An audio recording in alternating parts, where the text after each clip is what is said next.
Hi everybody, I'm gonna read the chapter 2 of this book, the classic story, Pinocchio. Pinocchio. Let's start.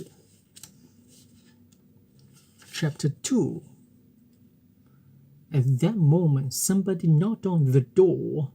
Come in, said the carpenter, but he was too weak to stand up. A little johnny old man came into the shop.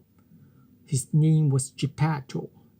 But when the boys in the neighborhood wanted to tease him, they called him by his nickname of Polendina, because of his yellow wig, which looked very like a ditcher's polenta. Geppetto was very sharp-tempered. One betide everybody who called him Polendina.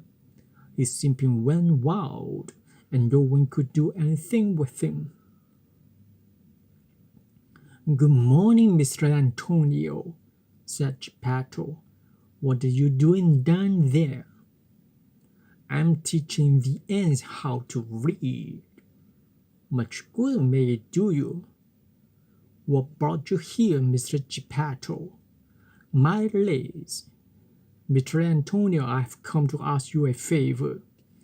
Here I am, ready to serve you, answered the carpenter, getting to his knees. I had the idea this morning. Let us hear it. I thought I would make a fine wooden puppet. A really fine one that can dance, fence, and turn somersaults in the air.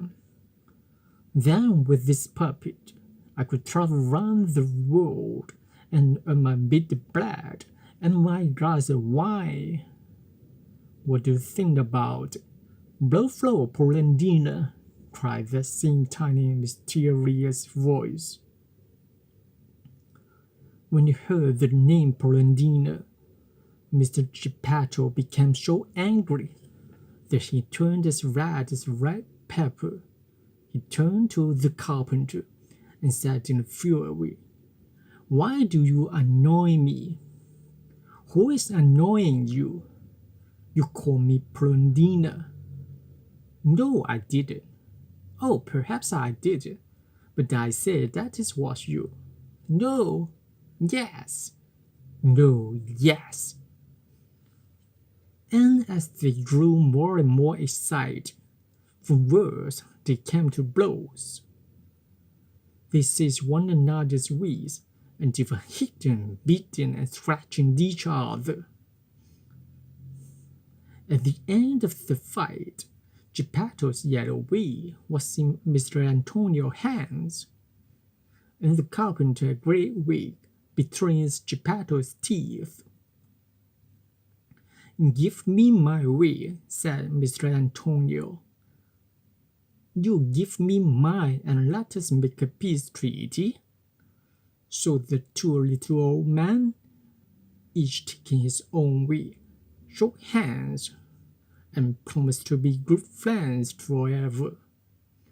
Now, neighbor Geppetto, said the carpenter, to prove that they were friends again, what can I do for you? I would like to have a little piece of wood to make my marionette. Will you give it to me? Mr. Antonio placed the sponge, hurried to his bench, and took the piece of wood which had frightened him so much. But just as he was giving it to his friend, it shook so hard that it slipped out of his hands and struck poor Geppetto's chin. Oh, this is a fine way to give me a present, Mr. Antonio. You have almost lamed me. Upon my honest I didn't do it. Oh? So I didn't then? It is all the fault of this piece of wood. Yes, I know the wood hit me, but you threw it at my lace. I didn't throw it at you. That's a lie. Geppetto, don't insult me. If you do, I shall call you Polendina. Blockhead Polendina. Donkey Polendina. Ugly monkey Polendina. When he heard himself called Polendina for the third time, Geppetto, blind with rage, rushed at the carpenter, and the second fight was worse than the first. When it was over, Mr. Antonio had two more scratching on his nose, and Geppetto two buttons less on his jacket. Honest as being even, they shook hands again and vowed to be good friends forever. Then Geppetto took the piece of wood, and thanking Mr. Antonio, went limping home.